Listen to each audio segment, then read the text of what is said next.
In 1996, the KKK held a rally in Ann Arbor, Michigan. I was 18 at the time, and I joined a counter-protest to fight back against their hatred. There was a woman on the bullhorn that was talking to the crowd. A man in a Confederate flag shirt found his way into our demonstration. All of a sudden she yells, "There's a Klansman in the crowd, get him." The whole crowd, including myself, turned and ran towards this man. I'm yelling at this man, "What did I ever do to you for you to hate me?" And before I can get my next phrase out, somebody had hit him with a protest sign. He fell to the ground, and that crowd started to attack this man, stomp him and beat him. And it was violent and it was scary, and all of a sudden I felt like something had to be done. It felt like two angels lifted my body up.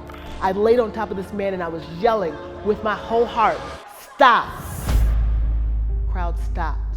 It was almost like they were snapped out of what they were about to do, and the man was taken away.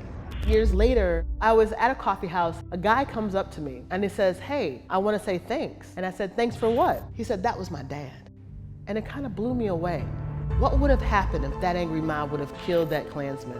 Would that have changed the son's point of view? Would hatred been inherited for another generation? Violence breeds violence. Hate breeds hate. That's why we have to use our speech to change hearts and minds, to break the cycle of hate and ignorance.